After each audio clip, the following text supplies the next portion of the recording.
Hello, आप सबका मेरे चैनल स्प्रेडिंग लीगल ज्ञान पे स्वागत और अभिनंदन है। मैं आज आपको संविधान के कुछ क्वेश्चन सॉल्व करा रही हूँ, तो प्लीज मेरी वीडियो लास्ट तक देखिए कि यह इम्पोर्टेंट क्वेश्चन है और अमूमन परीक्षाओं में पूछा जाता है, तो इसलिए प्लीज इसको लास्ट तक मेरी वीडियो वॉच कर लीजिए। एसआर मुंबई बना भारत संघ के निर्णय में सर्वोच्च न्यायालय के अनुसार भारत का संविधान ए संघात्मक है, बी अर्ध संघात्मक है, सी सहकारी संघ है, डी उपरोक्त में से कोई नहीं। ये यूपी पीसीएसजे 2016 में पूछा गया था। तो क्या कह रहा है, एसआर मुंबई बना भारत संघ के निर्णय में सर्वोच्च न्यायालय के अनुसार भारत का संविधान संघात्मक है, अर्ध संघात्मक है, सहकारी संघ है, उपरोक्त में से कोई नहीं। तो संघात्मक है, ए वाला ऑप्शन सही होगा। एसआर मुंबई बना भारत संघ के मामले में सर्वोच्च न्यायालय ने अब निर्धारित किया कि भारतीय संविधान एक परिसंघात्मक संविधान है। परिसंघात्मक संविधान की आधारभूत ढांचा है। भारतीय संविधान का ढांचा स्वरूप में संघात्मक और आत्मा से एकात्मक है, जो भारतीय समाज की प्रवृत्तियों को देखते हुए व्यवहारिक दृष्टिकोण से सही है, क्योंकि संघात्मक ढांचे से कहीं अधिक देश की एकता और सुरक्षा महत्वपूर्ण होती है। ठीक है, अब क्वेश्चन है कि निम्नलिखित कथनों पर विचार कीजिए। भारतीय संविधान अलिखित संविधान है, बी ऑप्शन है लिखित संविधान है, सी तीसरा ऑप्शन है कि मुख्यतः भारत सरकार अधिनियम 1935 पर आधारित है। यह जो है बिहार जुडिशरी में जो है 2009 में पूछा गया था कि निम्नलिखित कथनों पर विचार कीजिए कि भारतीय संविधान एक कहता है कि अलिखित संविधान है, बी कहता है लिखित संविधान है, तीन कहता है मुख्यतः भारत सरकार अधिनियम 1935 पर आधारित है। तो इसका क्या होगा कि बी और मतलब सेकंड होगा, 2 और 3 सही होगा। तो ऑप्शन देखिए कि एक कहता है कि 2 और 1 सही है, गलत है। 2 और 3 सही है, ये सही है बी वाला। और सी कहता है कि केवल 2 सही है, ये भी गलत है। और डी कहता है 1 और 3 सही है, ये भी गलत है।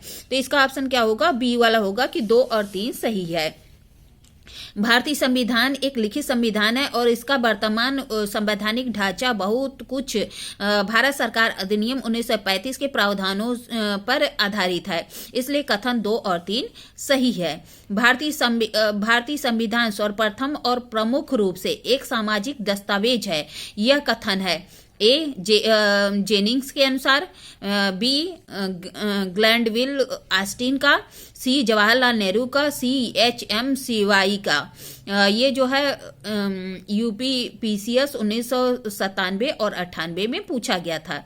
क्या है कि भारतीय संविधान सर्वप्रथम और प्रमुख रूप से एक सामाजिक दस्तावेज है, यह किसका कथन है? तो ये वाला होगा कि ग्लैंडविल ऑस्टिन का कथन है। ग्लैंडविल ऑस्टिन ने भारतीय संविधान को सर्वप्रथम और प्रमुख रूप से एक सामाजिक दस्तावेज कहा है। निम्न में से किसके विषय में न्यायमूर्ति गजेंद्र गडकर ने कहा कि यह हमारे देश की संविधान द्वारा प्रदत्त जीवन के प्रजातांत्रिक स्वरूप का आधार और आधार स्तंभ है। क्या कह रहा है, निम्न में से किस विषय में न्यायमूर्ति गजेंद्र गडकर ने कहा कि यह हमारे देश के संविधान द्वारा प्रदत्त जीवन के प्रजातांत्रिक स्वरूप का आधार और आधार स्तंभ है। प्रस्तावना, मूल अधिकार, मूल कर्तव्य, भारत का नीति निर्देशक तत्व है। ये जो यूपी जुडिशरी 2018 में पूछा गया था। तो क्या कह रहा है कि न्यायमूर्ति गजेंद्र गडकर ने कहा था कि यह हमारे देश के संविधान द्वारा प्रदत्त जीवन के प्रजातांत्रिक स्वरूप का आधार और आधार स्तंभ है। ए कहता प्रस्तावना, बी कहता है मूल अधिकार, सी में है कि मूल कर्तव्य और डी में है कि भारत के नीति निर्देशक तत्व। तो इसका होगा बी वाला ऑप्शन की मूल अधिकार, फंडामेंटल राइट के संबंध में। न्यायमूर्ति गजेंद्र गडकर ने सज्जन सिंह बनाम राजस्थान राज्य 1965 में मूल अधिकारों के संबंध में अवधारित किया कि यह हमारे देश के संविधान द्वारा प्रदत्त जीवन के प्रजातांत्रिक स्वरूप का आधार और आधार स्तंभ है। The Indian Constitution had borrowed the idea of the preamble for the Italian Constitution, Canadian Constitution, French Constitution और Constitution of USA। ये जो यूपीएसजे 2016 में पूछा गया था, तो इसका डी वाला होगा कि Constitution of USA। भारतीय संविधान की प्रस्तावना का विचार संयुक्त राज्य अमेरिका से लिया गया है। निम्न में से किसने कहा कि भारतीय संविधान एक केंद्रीकृत प्रभुत्व वाली परसंघीय संविधान है? K C Wheare, sir Ivor Jennings, A.B. Dicey और जो है ऑस्टिन। ये जो है पूछा गया था यूपी जुडिशरी 2015 में और यूपी लोअर 2002 में। क्या कह रहा है कि किसने कहा था कि भारतीय संविधान एक केंद्रीकृत प्रभुत्व वाला परसंघीय संविधान है? तो इसका होगा कि जो आइवर जेनिंग्स है, सर आइवर जेनिंग्स, उन्होंने कहा था कि भारतीय संविधान एक केंद्रीकृत प्रभुत्व वाला परसंघीय संविधान है। केसी वियर ने भारतीय संविधान को अर्ध संघीय क्वासी फेडरल संविधान कहा था। ऑस्टिन ने सहकारी परसंघीय संविधान की संज्ञा दी थी और जेनिंग्स ने भारतीय संविधान को विश्व का सबसे बड़ा संविधान भी कहा था। निम्न में से कौन सी एक भारतीय संविधान की मुख्य विशेषता नहीं है? क्या कह रहा है? निम्न में से कौन सी भारतीय संविधान की मुख्य विशेषता नहीं है? लिखित संविधान, संविधान की सर्वोच्चता ए ऑप्शन है, बी है कि परसंघीय कल्प संविधान, सी ऑप्शन है प्रतिबद्ध न्यायपालिका, सी ऑप्शन है कि शक्तियों का वितरण। ये जो है यूपीपीसीएस 2001 में पूछा गया था, तो इसका सी वाला ऑप्शन होगा प्रतिबद्ध न्यायपालिका। प्रस्तुत समस्या में देखा जाए तो ए और डी, मतलब क्या कह रहा है कि इसमें क्या है कि ए और डी ये जो है संविधान की विशेषता है, लेकिन भारतीय संविधान एक संघीय संविधान है, न कि परिसंघीय कल्प, क्योंकि संविधान के संघात्मकत्व अखंडित है और कुछ विशेष परिस्थितियों में केंद्रीकरण की प्रवृत्ति से युक्त है, अतः इसे परसंघीय कल्प कहा जा सकता है। केंद्रीय और प्रांतीय सरकारों के मध्य शक्तियों का विभाजन या वितरण संघीय संविधान की एक परम आवश्यक तत्व है। लिखित संविधान और संविधान की सर्वोच्चता भी परम आवश्यक तत्व है, जबकि संविधान की विशेषता में स्वतंत्र न्यायपालिका आती है, प्रतिबद्ध न्यायपालिका का उल्लेख नहीं है, अतः विकल्प सी जो होगा सही होगा। उद्देशिका का विचार भारत के संविधान में लिया गया है। यूएसए से, बी ऑप्शन है कनाडा से, सी ऑप्शन है यूएसएसआर से और डी ऑप्शन है यूके से। ये जो है झारखंड एपीपी 2018 में पूछा गया था। झारखंड एपीपी 2018 में पूछा गया था कि उद्देशिका का विचार भारतीय संविधान में लिया गया किससे? तो ए ऑप्शन है यूएसए से, बी ऑप्शन है कनाडा से, सी ऑप्शन है यूएसएसआर से और डी ऑप्शन है यूके से। तो ये होगा यूएसए से। भारतीय संविधान की उद्देशिका अमेरिका के संविधान से लिया गया है, जिसकी भाषा जो है क्या है कि उद्देशिका जो है अमेरिका के संविधान से ली गई है, लेकिन उसकी भाषा ऑस्ट्रेलिया के संविधान से लिया गया है। 22 जनवरी 1947 को उद्देश्य प्रस्ताव की स्वीकृति के बाद संविधान सभा ने संविधान निर्माण हेतु अनेक समितियां नियुक्त की थी। ठीक है, फिर क्या कर रहा है कि निम्न में से किस अभिलक्षण को हमने इंग्लैंड और यूके से ग्रहण नहीं किया? संविधान कह रहा है कि निम्न में से कौन से अभिलक्षण को हमने यूके के संविधान से ग्रहण नहीं किया है? संसद का 2 सदन ए ऑप्शन है, संसदीय सरकार बी ऑप्शन है, सी उच्चतम न्यायालय और डी है कि संसद सदस्यों का विशेषाधिकार। ये यूपीपीसीएस 2006 में पूछा गया था। क्या कह रहा है कि कौन से लक्षण को हमने यूके से ग्रहण नहीं किया है? संसद के 2 सदन, संसदीय सरकार, उच्चतम न्यायालय और संसद सदस्यों का विशेषाधिकार। तो वो सी वाला होगा उच्चतम न्यायालय। भारतीय संविधान में समाविष्ट उच्चतम न्यायालय का प्रावधान यूके के संविधान से ग्रहण नहीं किया गया है। यह संयुक्त राज्य अमेरिका के संविधान से ग्रहण किया गया है। संसद के 2 सदन, संसदीय सरकार, संसद सदस्यों के विशेषाधिकार और संबंधी प्रावधान यूके ब्रिटेन के संविधान से ग्रहण किया गया है। भारतीय संविधान की प्रणाली क्या है? ए है कि संसदीय प्रणाली, बी है कि अध्यक्षात्मक प्रणाली, सी है कि प्रजातांत्रिक प्रणाली, डी है कि उपयुक्त में से कोई नहीं। ये जो है यूपीपीसीएस 1991 में पूछा गया था। तो ये होगा संसदीय प्रणाली। भारतीय संविधान की प्रणाली संसदीय प्रणाली है जो ब्रिटेन के संसदीय प्रणाली पर आधारित है। क्योंकि संविधान निर्माताओं के पूर्व दशकों में भारत ने ब्रिटिश संसदीय प्रणाली के प्रवर्तन में रही है, अतः इसे अपनाया जाना अधिक उपयुक्त माना गया था। भारतीय संविधान में एकात्मक राज्य जिसमें संघात्मक तत्व सहायक रूप में, न कि संघात्मक राज्य जिसमें एकात्मक रूप सहायक रूप से कहा जाता है, का प्रावधान है। यह कथन किसने कहा था? सर आइवर जेनिंग्स ने, A.V. डाइसी ने, सी है कि केसी वियर ने, और डी है कि S.M. डिमिथ ने। तो ये जो है यूपी PCSJ 2016 में पूछा गया था, तो इसका ऑप्शन सी होगा, केसी वियर ने। प्रोफेसर केसी वियर के अनुसार भारतीय संविधान एक अर्धसंघीय संविधान, क्वासी फेडरल संविधान है, अर्थात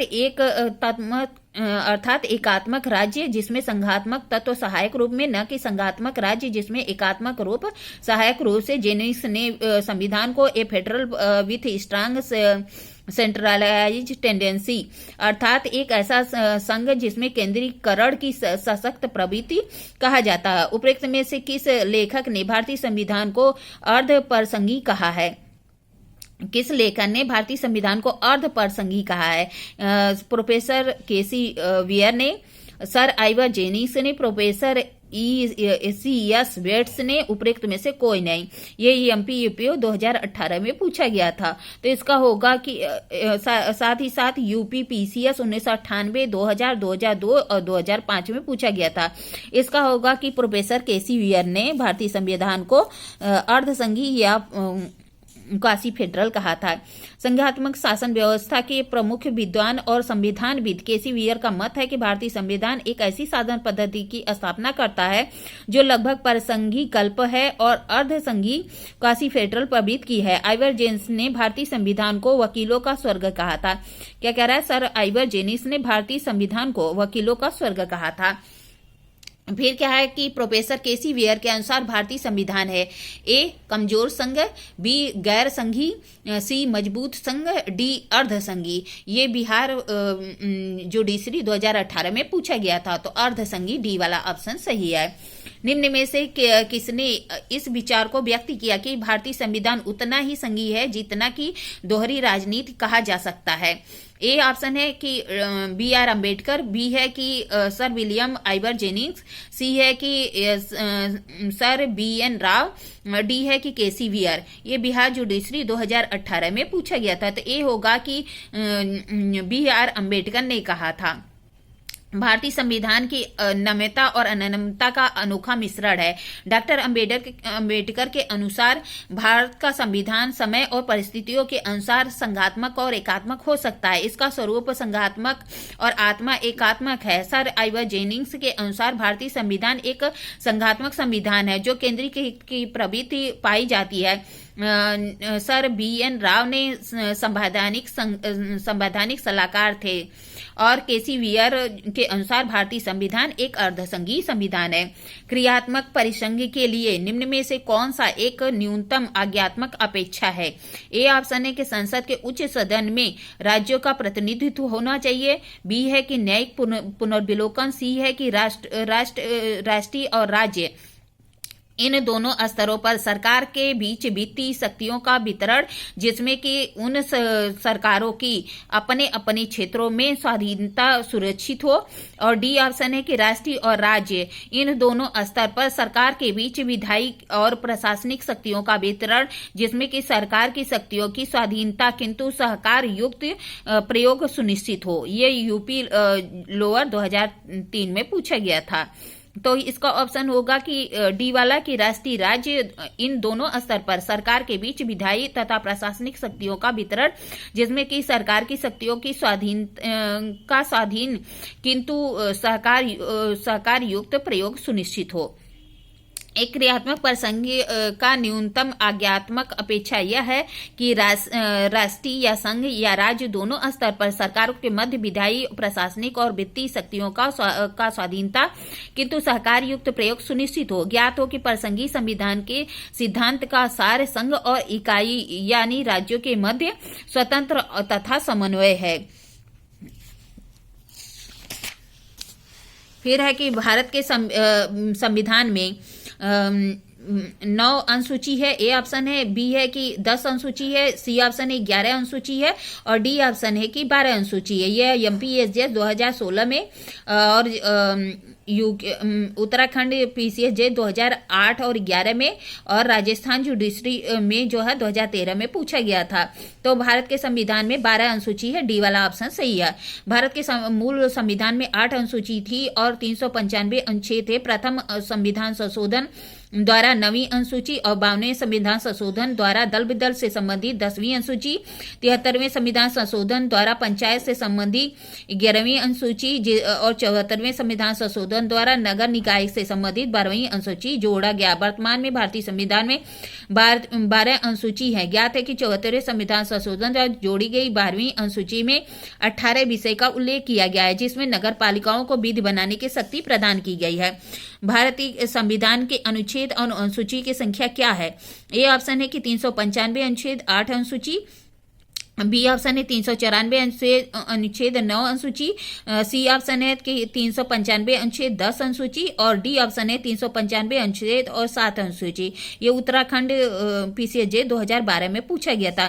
तो ये वाला सही होगा, 395 अनुच्छेद और 8 अनुसूची। भारतीय संविधान में कितने अनुच्छेद हैं?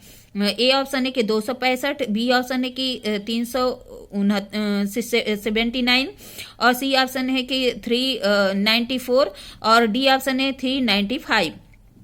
क्या कह रहा है? भारतीय संविधान में कितने अनुच्छेद हैं? ए ऑप्शन है कि 365, बी ऑप्शन है कि 379, सी ऑप्शन है कि 394 और डी ऑप्शन है कि 395। तो डी वाला होगा कि 395, 395 ये एमपीएपीओ 2009 में पूछा गया था। क्या कह रहा है कि भारतीय संविधान यदि उप अनुच्छेदों का गणना न की जाए तो भारतीय संविधान में 395 अनुच्छेद है। उप अनुच्छेदों की गणना करने पर भारतीय संविधान में 350 के आसपास हैं। बढ़े हुए अनुच्छेदों को भारतीय संविधान में के द्वारा जोड़ा गया है, पर हम देखेंगे तो 395 अनुच्छेद ही है। उपखंड की गणना नहीं की जाती। अगर पूछा जाएगा कि भारतीय संविधान में कितने अनुच्छेद है तो 395 अनुच्छेद हैं। फिर जो है क्वेश्चन था कि अनुसूची 1 और 2 को सुलिमित कीजिए और अनुसूची के नीचे दिए गए कूट की सहायता से उसका सही उत्तर दीजिए। तो एक अनुसूची में है गणराज्य पंथ निरपेक्ष लोकतंत्र और दूसरी अनुसूची में है राष्ट्राध्यक्ष अनुवंशिक राजा नहीं है, राज्य किसी धर्म को राज्य धर्म के रूप में मान्यता नहीं देता। सी ऑप्शन है कि सरकार का ऐसा स्वरूप जो जनता की इच्छा के प्राधिकार प्राप्त होता है। तो इसका 1, 2, 3 होगा कि जो गणराज्य है वो राष्ट्राध्यक्ष अनुवंशिक राजा नहीं होता। पंथ निरपेक्षता है कि राज्य किसी धर्म को राज्य धर्म के रूप में मान्यता नहीं देता। लोकतंत्र वाला जो है 3 होगा कि सरकार का ऐसा स्वरूप जो कि जनता की इच्छा से प्राधिकार प्राप्त करता है। तो इसमें 1, 2, 3 है। ए वाला ऑप्शन ए वाला होगा, सही होगा। ये यूपी पीसीएस 2001 में पूछा गया था। ऐसे भी देख लीजिए, इसको सही सुलिमित है कि गणराज्य राष्ट्राध्यक्ष अनुवांशिक राजा नहीं होता। पंथ निरपेक्षता, राज्य किसी धर्म को राज्य धर्म के रूप में मान्यता नहीं देता। लोकतंत्र, सरकार का ऐसा स्वरूप जो जनता की इच्छा के प्राधिकार प्राप्त करता है। 21वां क्वेश्चन है कि भारतीय संविधान का कौन सा भाग शांतिमय सामाजिक क्रांति के प्रति संविधान निर्माताओं की प्रतिबद्धता दर्शित करता है? ए प्रस्तावना, बी है कि मूल अधिकारों से संबंधित भाग 3, सी है कि नीति निर्देशक तत्वों से संबंधित भाग 4 और डी है कि उपयुक्त तीनों। तो ये यूपीएपीओ 2002 में पूछा गया था।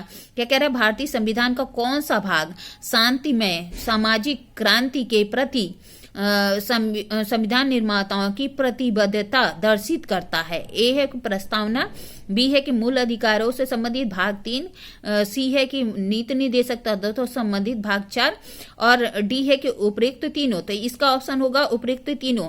भारतीय संविधान के तीनों प्रावधान प्रस्तावना, मूल अधिकार से संबंधित भाग 3 और नीति निर्देशक तत्वों से संबंधित भाग 4 के प्रति संविधान निर्माताओं की प्रतिबद्धता को दर्शित करता है। इस तरह मैंने आपको 21 क्वेश्चन कराया है और आगे के क्वेश्चन और भी कंटिन्यू कराती रहूंगी। अगर आपको मेरी वीडियो अच्छी लगती है प्लीज लाइक करिए, सब्सक्राइब करिए, कमेंट करिए। ठीक है, धन्यवाद, थैंक यू।